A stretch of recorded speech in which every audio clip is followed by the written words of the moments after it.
Baiklah. Apa yang ingin saya kongsikan dengan kawan-kawan berkaitan dengan Aki Bahaman? Satu ialah semangat Aki Bahaman ini.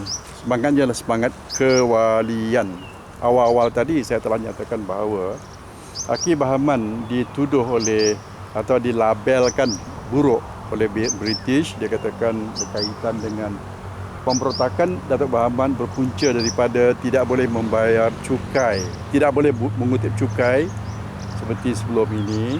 Padahal yang pertama penyerangan Datuk Bahaman kepada Inggeris ialah apabila keluarga Atan ni ialah seorang penduduk kampung di kawasan Semantan yang masuk ke hutan mencari rotan seperti sebelumnya, telah ditangkap oleh polis atau mata-mata Inggeris kerana kononnya tidak bayar cukai hasil hutan iaitu rotan tadi, dan dia dilokapkan di Balai Polis Lubuk Terua.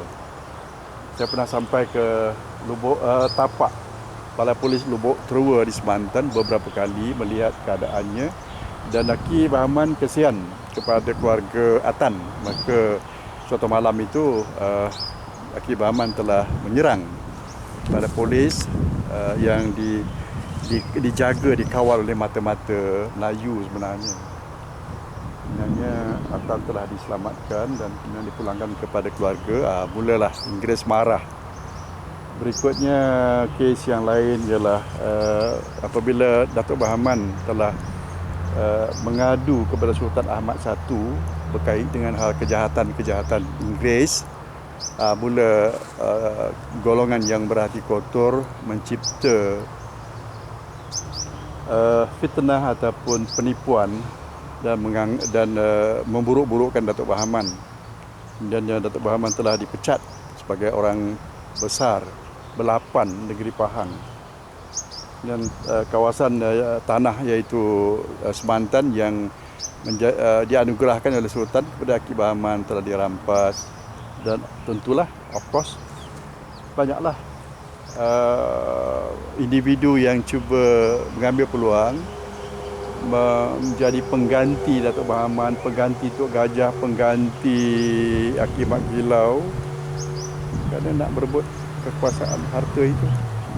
Bayangkan bila peperangan berlaku, pertempuran berlaku, kalau baca buku Haji Abdul Talib Naim Al-Saufi berkaitan dengan Datuk Bahaman series jilid 1, 2 dan 3, jelas situ ada 16 kali pertempuran askar Datuk Bahaman dengan pihak Inggeris.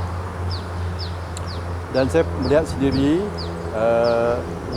jarak sungai yang menjadi agak lebar, Sungai Semantan tu, yang menjadi syarat kepada askar-askar yang akan menyertai pasukan Datuk Bahaman ialah mesti boleh melompat jarak sungai itu. Kalau lulus baru boleh situ. Jadi memang hebat, ilmu tu memang hebat. Ikut hukum akal, logik Inggeris, logik Barat memang tak masuk akal, tapi logik Melayu, realiti Melayu boleh capai. Dan juga Datuk Bahaman belajar ilmu yang disebut lari laju tu. Itu yang Frank Swettenham, residen Inggeris, telah menulis bahawa Aki Bahaman boleh berlari cepat dalam hutan. Ayatnya inna a'toina kal kausar fasal li terus dia berlari. Itu adalah ilmu lari laju. Memang banyak saksi lah. Dan Aki Mat Gilau pun belajar ilmu itu.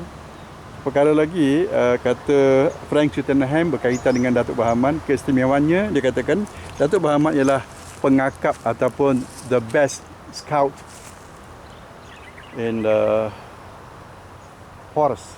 Dia sangat cekap di dalam hutan, tahu menyelamatkan diri daripada binatang buas dan binatang bahaya, dan juga untuk menyediakan makanan.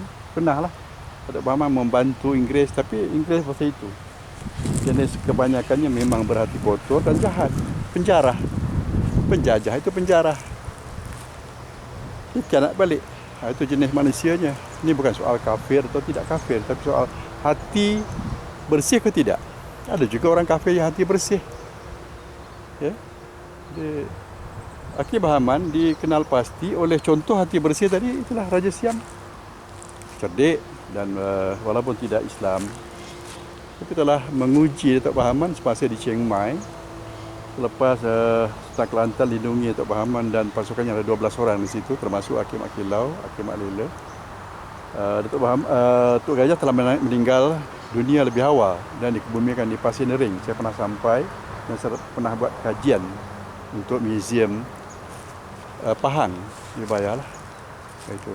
Tapi sekarang itu balik cerita pasal yang Raja Siam telah mengupah Datuk Bahaman berada di Chiang Mai menternak dan juga menjinakkan 21 ekor gajah dengan bayaran, ini boleh rujuk, 21,000 setahun.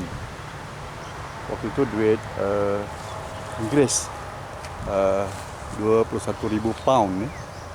Itu dibayar kepada Datuk Bahaman. Dan ada juga seorang sahabat saya, arwah dah,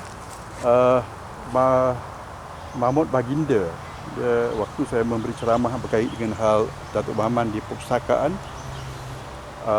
arwah, sekarang arwah lah, dahulu Mahmud Baginda itu wartawan utusan, telah mengkritik saya. Dia katakan Datuk Bahaman lain, Tok Guru Pramu lain. Jadi saya berhujah, menegangkan secara sopan. Ada 3 ilmu yang saya pakai yang mengatakan bahawa Tok Guru Pramu juga itulah Datuk Bahaman. Ilmu yang pertama berkaitan dengan ilmu lukisan, teori lukisan berkaitan dengan skeleton. Ilmu yang kedua berkaitan dengan hal fakta-fakta sejarah. Ilmu yang ketiga berkaitan dengan ilmu ma'rifatullah. Itu atau falsafah. Jadi saya terangkan di situ, pendekkan cerita dalam diskusi itu. Wartawan itu bersetujulah dengan saya. Peringkat awal itu dia berkata pergi ke Chiang Mai sendiri, dia dapat maklumat daripada keluarga Datuk Bahaman, isterinya orang Siam di sana yang telah pun dikatakan sebahagiannya telah pun masuk agama Buddha, dan dikatakan Bahaman telah mati dan jenazahnya dibakar di Tokong. Jadi saya sanggah situ. Saya kata maklumat itu salah. Itu ialah suatu bentuk penipuan yang tidak sengaja. Realitinya saya kata orang lain. Realitinya Datuk Bahaman telah keluar dari Siam tahun 1929. Jadi Mahmud Baginda pergi ke Chiang Mai itu sekitar tahun 70-an gitu. Dan demikian kawan-kawan, secebis kisah berkait dengan hal aki kita Datuk Bahaman bin Abdul Rahman, atau juga dipanggil sebagai Tok Guru Pramu. Beliau ialah seorang wali Allah. Assalamualaikum roh muslimin muslimat, mumin mukminat dan Aki Bahaman. Terima kasih.